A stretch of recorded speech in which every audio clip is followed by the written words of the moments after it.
Hi అండి. నా Raavan boss part 79. Akash గాఢంగా ఊపిరి వదిలి, ఎందుకు ఆ పృథ్వీగాన్ని నాశనం చేయడానికి మధ్యలో ఓ వస్తువుగా దొరికింది అనుకున్నా. ఇప్పుడు ఎటు పోయిందో. దానితో మాత్రమే పని కాదు కదా.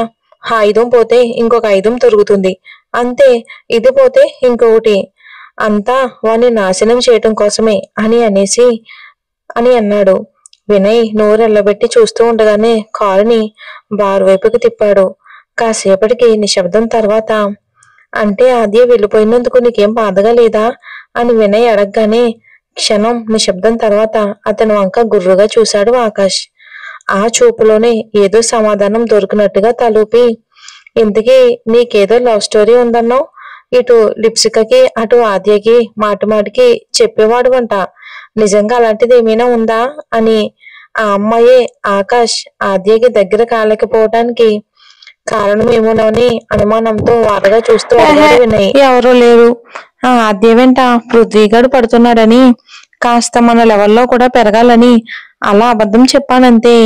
అయినా నా మనసుకి నచ్చడం అంటే అది సామాన్యమైన విషయం కాదు అనేసి వినయ్ వంక చూసి, అయినా ఇప్పుడు ఎందుకురా ఈ సోదంతా, నాకు చాలా హ్యాపీగా ఉంది, బార్కెళ్ళి బీరు తాగి చిల్లవుదాం అని ఎంతో ఉత్సాహంగా చెప్పిన ఆకాష్ వంక వింతగా చూస్తూ, కాస్త కోపంగా కాస్త బాధగా చూసి ముఖం తిప్పేసుకున్నాడు వినయ్.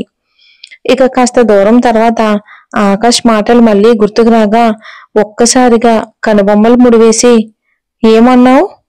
ఆద్య వెంట పృథ్వీ పడుతున్నాడా? ఎంతో ఆశ్చర్యంగా అడిగిన వినయ్ని చూసి, వీడికి నిజం ఎలా చెప్పేశానని అసహనంగా కళ్ళు మూసి తెరిచి, సగం కంటే ఎక్కువ మంది నీలాంటి టేస్ట్లెస్ ఫెలోస్ ఉన్నారు కదా మరి అని అనేసి వినయ్ ఏదో మాట్లాడబోతే అని కోపంగా చూసి డ్రైవింగ్ మీద దృష్టి నిలిపాడు ఆకాష్. మధ్యాహ్నం నిద్రపోవడం వల్ల ఏమో రాత్రి ఆద్యకి సరిగ్గా నిద్ర పట్టలేదు. మనం ఎంత వదిలిపెట్టాలి అనుకున్నా మనసులో ఇమిడిపోయే జ్ఞాపకాలు ఉంటాయి. ఇకే తెల్లవారుజామున నిద్రపోయింది. ఇంకా త్వరగా లేచి రెడీ అయ్యి ఆఫీస్కి వెళ్ళింది. ఆమె రాగానే నవ్వుతూ రిసీవ్ చేసుకుంది లూసీ. 35 నుండి 40 ఏళ్ళు ఉంటాయి. తెల్లని చర్మం, బ్రౌన్ కలర్ జుట్టు, అక్కడే పుట్టి పెరిగినట్లుంది. ఇంగ్లీష్ లండన్ లాంగ్వేజ్ లోనే మాట్లాడుతుంది. ఒక సాధారణ ఎగ్జిక్యూటివ్ ఎంప్లాయీని ఎండి రిసీవ్ చేసుకోవడం ఏంటో అర్థం కాక అందరూ ఆశ్చర్యపోయి చూస్తూ ఉండగానే అక్కడ మేనేజర్ అయిన బెంజ్మిన్ కి పరిచయం చేసింది.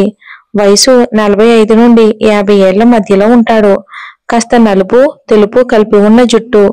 ఎంతో ఆప్యాయంగా పలకరించాడు ఆద్యాని. వాళ్ళ ఆహ్వానం చూస్తూ ఉంటేనే జగన్నాథం గారు ఎంతలా తన గురించి చెప్పుంటారో ఆమెకు అర్థమైపోయింది. లూజీనే స్వయంగా ఆద్యను తన క్యాబిన్ దగ్గరికి తీసుకుని వెళ్ళి అంతా చూపించింది. సిస్టమ్ చెక్ చేసి ఆద్య చేతికి అందించింది. జగన్నాథం గారు చాలా ఎక్కువగానే చెప్పినట్లున్నారు నా గురించి మీకు అని చిన్నగా నవ్వుతూ అంది ఆద్య. చెప్పారు, కానీ ఆయన చెప్పకముందే నాకు మీరు తెలుసు అని అంది లూసీ. అవునా, ఎలా? కనుబొమ్మలు ముడివేసి అడిగింది ఆమె. బిజినెస్ ఇంప్రూవ్మెంట్ ప్రొడక్ట్ అసెంబ్లీమెంట్ మీద కొన్నాళ్ళ క్రితం మీరు రాసిన ఆర్టికల్ నేను చాలా బాగా ఇంప్రెస్ అయ్యాను. మనుషులను వాళ్ళ మనసులను అమ్మబోయే వస్తువులకు కూడా తేలిగ్గా అట్రాక్ట్ చేసే థియేటర్ని మీరు చెప్పినట్లుగానే ఇంకెవ్వరూ చెప్పనే లేదు అని అంది ఆమె నవ్వుతూ. ఆద్య ఎప్పుడో రాసిన ఆర్టికల్ అది. అప్పుడు ఎండి గోపాల్ ఉన్నప్పుడు ఆమె మాటలను మెచ్చి బిజినెస్ మ్యాగజైన్ లో అచ్చు వేయించారు. అప్పుడు ఆద్య వేటిని పట్టించుకోలేదు. కానీ ఈ రోజు ఇలా తనని పొగుడుతూ ఉంటే ఎంతో గర్వంగా సంతోషంగా అనిపించింది. ఆ మ్యాగజైన్ మీ దగ్గరుందా మేడం అని ఆశగా అడిగింది ఆద్య. ఆవిడ కాసేపు ఆలోచించి, నా ఆఫీస్ రూమ్ లో ఉంది అంటుంది. లంచ్ టైంలో చూపిస్తాను అని చెప్పగానే థ్యాంక్ యూ మేడం అని అంది ఆద్య. ఆవిడ వెళ్ళిపోగానే చుట్టూ ఉన్న కొలీగ్స్ అందరూ ఆద్య చుట్టూ మూగి ఆమెను పరిచయం చేసుకున్నారు. లూసీ అంత ఆప్యాయంగా మాట్లాడడం చూసి ఆమె లూసీకి బాగా దగ్గర బంధువేమోనని మరింతగా ఆమెకు దగ్గరయ్యేందుకు ప్రయత్నించారు కొలీగ్స్. ఓపిగ్గా అందరి ప్రశ్నలకు జవాబు చెప్పింది ఆద్య. ఇచ్చిన పనంతా అందరికంటే ముందే పూర్తి చేసి లంచ్ టైం వరకు ఎదురు చూసి లూసీని కలిసింది. కానీ ఆ మ్యాగజైన్ దొరకలేదని లూసీ చెప్పగానే కాస్త నిరాశపడింది ఆద్య. అయినా ఇది తనకేమైనా కొత్త? తను కావాలి అనుకున్నది ఏదైనా సరే ఎప్పుడు తనకి దొరకలేదు కదా. బాధ, కష్టం కొత్త కానప్పుడు ప్రతిసారి దానికి సమయాన్ని కేటాయించడం ఎందుకు? చిన్నగా ఒక నవ్వు నవ్వి, దొరకాల్సిన రోజు తప్పకుండా దొరుకుతుంది, అందరిలాగే ఆనందంగా జీవించే హక్కు తనకే ఉంది అని మనసులోనే దృఢంగా అనుకుంది తనకు తనే ఆద్య. ఇక బార్లో ఎంతో ఎంజాయ్ చేశాడు ఆకాష్. అతని ముఖంలో కాస్త కూడా బాధ కనిపించకపోయేసరికి మొదటిసారి ఆకాష్ మీద కోపం వచ్చింది వినయ్కి. దాదాపు అర్ధరాత్రి సమయానికి రిటర్న్ అయ్యారు. డ్రైవింగ్ లో ఉండగానే జాన్ కాల్ చేసి ఆద్య అక్కడికి రాలేదని, ఎవరికి తెలియకూడదని, ప్రతిరోజు ఆద్య ఉన్నట్లుగానే ప్రవర్తించాలని, ఇక ఆద్య కారు, ఆఫీసులో పనిచేసే పోస్టు అలాగే ఉండాలని, ప్రతిరోజు ఆద్య ఇంటి నుండి ఆఫీస్కి, ఆఫీస్ నుంచి ఇంటికి తిరగాలని ఆర్డర్ వేశాడు. దాంతో అసలు ఆమె ఎక్కడుందో అడగాలని ఉన్నా అడగలేక ఇక సరేనన్నాడు జాన్ కూడా. కారు ఎక్కినప్పటి నుండి వినయ్ నిశ్శబ్దంగా ఉండడం చూసి ఏమైందని ఆకాష్ అడగ్గా అతని మీద కోపాన్ని దాచి ఏమీ లేదని బదులిచ్చాడు వినయ్.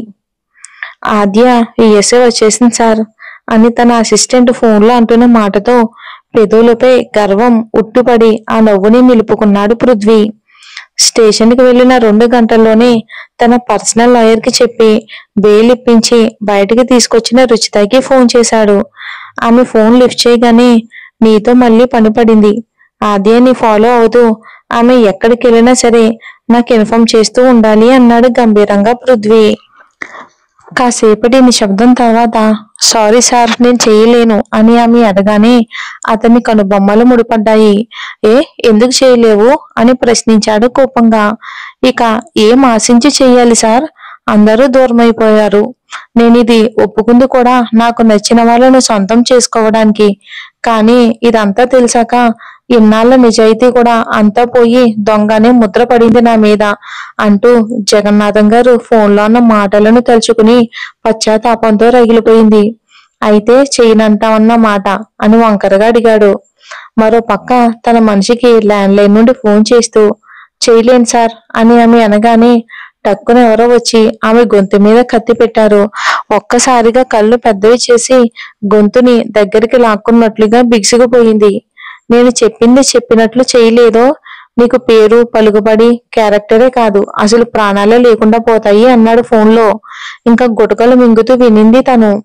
ప్రతిరోజు ఉదయం ఆద్య కారుని ఫాలో అయ్యి తన ఆఫీస్లో ఉన్నంత వరకు అలాగే ఉండి, ఎటు వెళ్తే అటు తన వెనకాలే వెళ్ళి తను ఒంటరిగా ఉన్న సమయం ఏదైనా ఉంటే నాకు ఇన్ఫర్మేషన్ ఇస్తూ ఉండాలి, అండర్స్టాండ్ అని అనగానే భయంతో కత్తికి గొంతు తగలకుండా నెమ్మదిగా సరే సార్ అని అంది. ఆ మాటతో వాళ్ళ మనిషిని వదిలేయమని చెప్పి కాల్ కట్ చేసి ఇంట్లోకి నడిచాడు పృథ్వీ. నడుస్తూనే హాల్లో అయిష్టంగా వేలాడదీసిన మీనా ఫోటో కనిపించింది. దాన్ని చూసి కళ్ళు ఎర్రబడగా పొళ్ళు కొరుకుతూ దాన్ని తీసి విసిరేసినట్లు ఊహించుకుని నిజంగా అలా చేయలేక కోపాన్ని అంచుకుంటూ పైకి వెళ్ళాడు. ఇక గదిలోకి వెళ్ళి టైని బలవంతంగా పీకి పారేసి ఇక బ్లేజర్ ని తీసి టేబుల్ మీద విసిరేయగా అది నేరుగా వెళ్లి ఫ్రేమ్ కట్టి టేబుల్ మీద పెట్టి ఉన్న ఆద్య ఫోటోకి బలంగా తాకింది. అది కింద పడేంతలో టక్కన ఒడిసి పట్టుకున్నాడు పృథ్వీ. అది ఆద్య ముఖం ఎడమ వైపుగా దాదాపు సగం కంటే ఎక్కువగా కనిపిస్తున్న ఫోటో. రౌండెడ్ నెక్ టాప్ లో ఇక రెడ్మీ ఎండి ఐబ్రాన్ పెట్టుకున్న కుడి చేతి ముఖానికి కాస్త పక్కగా ఉండేటట్టు నిలబెట్టి ఉంది. ఒక పర్ఫెక్ట్ బిజినెస్ మ్యాగ్నెట్ లా ఆమె కాటుక కళ్ళు ఎంతో తీక్షణంగా ఉన్నాయి. లేత రంగులో ఆమె పెదవులు ఉండగా కనిపిస్తున్న సగం చెక్కిళ్ళు కూడా ఎంతో నునువుగా ఉన్నాయి. ముఖంలో నవ్వు లేదు కానీ అంతకు మించిన ఆకర్షణ ఉంది. ఆ ఫోటో పక్కనే సగంగా కట్ చేసి ఉన్న అక్షరాలు. అది మ్యాగజైన్ ఫోటో అని చెప్పగానే చెప్తూ ఉండగానే దాన్ని అపురూపంగా కళ్ళ దగ్గరికి తెచ్చుకున్నాడు. కళ్ళతోనే ఆమె ముఖాన్ని కాసేపు స్కాన్ చేసి ఊపిరి వదిలి ఆమెకి దూరంగా ఉన్నాననే ఆలోచన మనసులోనే విరహ వేదాన్ని పెంచుతూ ఉంటే ఆమె పెదాల మీద పెదవులు ఆనిచ్చి గాఢంగా ముద్దు పెట్టుకున్నాడు. అసలు ఎలా మిస్ అయ్యానే నిన్ను అని అసహనంగా ఫోటోని దించి తల పైకి పెట్టి రూఫ్ వంక చూస్తూ, అసలు నిన్ను పెళ్లి చేసుకున్న సంవత్సరానికి నువ్వు మా ఇంటికి వచ్చినప్పుడే నిన్ను మనసారా ప్రేమించి నీకు నా ప్రేమని పంచి ఉండాల్సింది అని తల కిందకి దించుతూ అన్నాడు. కానీ కానీ ఆ మీనా వాళ్ళంతా తలకిందులైపోయింది. దాన్ని అసలు నా చేతులతో స్వయంగా చంపుండాల్సింది అన్నాడు పట్టరాని కోపంతో పొర్లు కొరుకుతూ పృథ్వీ. తల్లిదండ్రుల మరణ వార్త విని ఎంతో సంతోషించారు మీనా పృథ్వీలు. చాలా సంతోషంగా గడిచాయి రోజులు. ఇటు ఆద్య పీడతో పాటు అటు తల్లిదండ్రుల పీడ కూడా ఒక్కసారిగా పోవడంతో ఏ రకమైన అడ్డంకులు లేవు. వాళ్ళు మొదలుపెట్టిన కంపెనీ ముందుగా ఊపందుకుంటుంది. మీనా తీసుకున్న నిర్ణయాల వల్ల పతనవస్థకు చేరుకోసాగింది. మీనా ప్రతిసారి అనాథనని బాధపడుతూ ఉంటే ఆమె కోరిక మేరకు ఆస్తినంతా అమ్మేసి కంపెనీని మీనా పేరు మీదే రిజిస్టర్ చేశాడు పృథ్వీ. ఆమెకు నెమ్మదిగా ఎదగటం ఇష్టం లేదు. నేరుగా ఆకాశాన్ని చేరుకోవటానికి ఆమె ఇష్టపడేది. తక్కువ కష్టం, తక్కువ తెలివితో నింగిని అధిరోహించాలని ఆమె ప్రయత్నించేది. త్యాగం, స్వయం పోరాటం లేకుండానే మనం దేన్ని సాధించలేము. ఒకవేళ అలా సాధించినా అది ఎక్కువ కాలం నిలుపుకోలేము. దాన్ని అర్థం చేసుకునేంత తెలివి, ఓపిక ఆమెకు లేవు. తప్పుడు ప్రాజెక్టులను ప్రోత్సహిస్తూ తక్కువ కాలంలోనే ఏదో చేద్దామనుకున్న మీనా ఆలోచనలన్నీ తలక్రిందులైపోయాయి. మొదటి నుండి గమనిస్తూ నచ్చ చెబుతూ ఉన్న పృథ్వీ మాటను కనీసం లెక్క చేయలేదు మీనా. ఆమె మీద కోపడ్డం కూడా పృథ్వీకి తెలీదు. నెమ్మదిగా చెప్పేందుకే ప్రయత్నించాడు పృథ్వీ. కానీ మీనా అతని మాటని ఎప్పుడు వినలేదు. నెమ్మదిగా కంపెనీ మూతపడే స్థాయికి చేరుకోవడంతో మీనా అసలు రూపం బయటపడడం మొదలైంది. పేదరికం మొదలవడంతో ఆస్తులన్నీ అప్పులు పాలవడం ప్రారంభమైంది. ప్రతిరోజు ఆమె సౌకర్యాల కోసం పృథ్వీతో గొడవ పడేది. చీటికి మాటికి అతన్ని ఏదో ఒకటి అనడం, అతని సహనాన్ని పరీక్షించడం ఆమెకు అలవాటుగా మారిపోయింది. నెమ్మదిగా పృథ్వీ మీద అలక కోపం ద్వేషంగానూ మారడం మొదలయ్యింది మీనాకు. మీనా ప్రవర్తన అతనికి ఏమీ అర్థం కాలేదు. కానీ మీనా తప్ప అతనికి ఇంకో లోకం లేదు. ఆమెను కనీసం తిట్టలేకపోవటం అతని బలహీనత. ప్రపంచాన్ని దూరం చేసుకోగలిగేంతలా ఇష్టపడ్డాడు ఆమెని. ఆమె ప్రతి తప్పును భరించాడు. కోపాన్ని కూడా సహించాడు. ఆమె ఎన్నిసార్లు అతని మీద కోప్పడినా ప్రేమగానే తీసుకోవడం మొదలుపెట్టాడు. కానీ మీనాకి మాత్రం పృథ్వీ మీద ఇష్టం పోగా ఆ చోటిని అసహ్యం పూరించింది. అతని దగ్గర డబ్బు లేదు. ప్రస్తుతం కంపెనీని మళ్లీ పెంచగల సత్తానూ లేదు. ఆమె దృష్టిలో బ్రతికేందుకు కావలసిన ఏ ఒక్క లక్షణం అతని దగ్గర లేదు. కానీ అతన్ని వదలలేక అతనితోనే బతికేది. ఆమె అసహనాన్ని, తప్పులన్నీ గమనించాడు. కానీ అతని మీదున్న ప్రేమ తగ్గిపోతూ ఉండడాన్ని గమనించలేకపోయాడు పృథ్వీ. అదే సమయంలో ఆమెకు అనుకోని అదృష్టం వరించింది. అదే ఆశ్రమంలో పుట్టు పెరిగి అంచెలంచెలుగా ఎదిగి బిజినెస్ సామ్రాజ్యాన్ని దాదాపు 30 దేశాల్లో నెలకొల్పిన బెనిత్ ఎమరాల్డ్ కైరా అనే అమ్మాయిని ఒక 30 ఏళ్ల వయసులోనే పెళ్లి చేసుకున్నాడు. సంవత్సరాలు గడుస్తున్నా పిల్లలు పుట్టకపోవటంతో ఇద్దరిలో నిరాశ స్పృహలు చోటు చేసుకున్నాయి.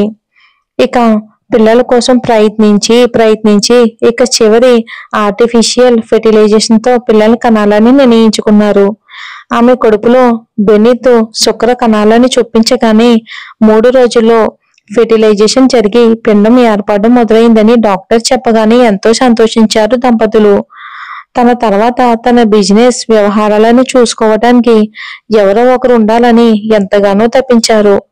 అలానే 1 రోజులు గడిచాయి. పిండం ఎదుగుదల మొదలైందని సంబరపడ్డారు. 2 నెలలు గడిచాయి. భార్యని అప్పుడే 9 నెలలు కూడా చాలా జాగ్రత్తగా చూసుకోవాలి అని మొదలుపెట్టాడు బెనిత్. 4వ నెల మొదలవగానే ఎందుకో తెలియదు కానీ కైరా కడుపులో నొప్పి రావడం మొదలయ్యింది. ఏమైందో అర్థం కాక వెంటనే హాస్పిటల్ కి తీసుకుని వెళ్ళాడు. అక్కడ డాక్టర్ టెస్ట్ చేసి 3వ నెల చివరి వారంలోనే పోషకాహార లోపం వలన పిండం విచ్ఛిన్నమైపోయిందని చెప్పారు. అప్పుడు చెకప్ చేసుకోకపోవటం వలన అక్కడ ఇన్ఫెక్షన్ మొదలైందని డాక్టర్ చెప్పగానే ఇద్దరికి గుండె ఆగినంత పని అయింది. ఇక ఇన్ఫెక్షన్ వల్ల గర్భసంచి పూర్తిగా డ్యామేజ్ అయిపోయింది. ఆమె గర్భపిండం ఎదుగుదలకు పనికిరాదని డాక్టర్లు తేల్చి చెప్పడంతో పాటు కడుపులో ఉన్న పిండాన్ని తీయటంలో ఉన్న ప్రమాదాలు కూడా తెలియచేశారు. ఏది ఏమైనా సరే పిల్లలు పుట్టకపోయినా పర్వాలేదు కానీ భార్య మాత్రం బతకాలి అన్నాడు బెనిత్. అయితే పిండాన్ని కడుపులో నుండి తీస్తూ ఉండగానే ఆమెకు ముందే ఇక ఎంట్రోపిక్ రెటెల్ అనే అదృశ్యంగా శరీరంలో మొదలవటం వలన ఆపరేషన్ సమయంలో పెరాలసిస్ వచ్చి నడుం కింది భాగం అంతా చచ్చుపడిపోయింది. ఒక్కసారిగా కుప్పకూలిపోయాడు బెనిత్. ఏం చెయ్యాలో అతనికి అర్థం కాలేదు. మాట్లాడగలుగుతున్న కైరా ధైర్యం చెప్పడం మొదలు పెట్టినప్పటికీ ఆమె మీద ఆమె ఎంతో ఆత్మన్యూనత్యంతో రగిలిపోయేది. మళ్ళీ పెళ్లి చేసుకోమని తెలిసిన వాళ్ళంతా సలహాలు ఇవ్వటం విని బెనిత్ తిరస్కరిస్తూ వస్తున్నా ఆమె ఎందుకు పనికిరాని జడ పదార్థంలో బతుకుతున్నందుకు ప్రతి క్షణం కుమిలిపోయేది. పిల్లల్ని దత్తత తీసుకుందామని బెనిత్ చెప్పిన మాటలు చెవుల నిండా మారుమ్రోగుతూ ఉన్నా వచ్చిన పిల్లలకు కూడా కదల్లేని తల్లి ఎందుకని మనసు మెల్లిపెడుతూ ఉండగానే ట్రీట్మెంట్ తీసుకోవటం, దానికి రెస్పాండ్ అవ్వడం క్రమంగా తగ్గించేసింది. ఆమె మనసు శరీరం కూడా రెండూ కూడా రెస్పాండ్ అవ్వడం లేదు. ఇక అనాథలుగా తల్లి తండ్రి లేని ఆడపిల్లని దత్తత తీసుకుని ఆమెకు మంచి జీవితాన్ని ఇవ్వటంతో పాటు ఆమె నుండి వాత్సల్యం పొందాలని ఆశతో ఆమె చెప్పిన మాటలను గుర్తించుకుని వెతకడం మొదలుపెట్టాడు బెనిత్. కానీ దురదృష్టవశాత్తు ఆయన ఆశలు ఫలించక మునిపే హార్ట్ అటాక్ తో మరణించింది కైరా. ఆమె మరణంతో కృంగిపోయాడు బెనిత్. కంపెనీ బాధ్యతలను గాలి కుదిరేసి మద్యానికి బానిస అవుతూ ఉండగా ఆయన స్నేహితుడైన వరప్రసాద్ ఆయన అలా చూడలేక మామూలు పరిస్థితికి తీసుకొచ్చేందుకు శతవిధాలుగా ప్రయత్నించాడు. భార్య మరణం నుండి కాస్త బయటపడడానికి 10 ఏళ్లు పట్టింది. అప్పటికే ఎమరాల్డ్ కంపెనీ టాప్ లో ఉండటం వలన ఆయన నాశనమే ఎక్కువ మంది కోరుకున్నారు. భార్య చనిపోవటంతో పిల్లల గురించి పూర్తిగా మర్చిపోయిన ఆయనకు శరీరంలో తయారైన క్యాన్సర్ మళ్ళీ ఇక పునరోచనకు రేకెత్తిచ్చింది. తన తదనంతరం కంపెనీ బాధ్యతలను ఖచ్చితంగా ఎవరో ఒకరు చూసుకోవాలి అనుకున్నాడు. తన స్నేహితుడు వరప్రసాద్ పేరు మీదకి అన్ని రాస్తానంటే ఆయన ఖైర్య మాటని మరొక్కసారి గుర్తుకు చేసుకోవడంతో దత్తత తీసుకోవాలన్న ఆలోచనలను బలపరుచుకున్నాడు బెనిత్ ఎమరాల్డ్. మరి ఈ ఆస్తి అంతా మరి పృథ్వీకి ఎలా వచ్చింది, మీనా ఏమైపోయింది అనేది కూడా వచ్చే ఎపిసోడ్ లో చూద్దాం.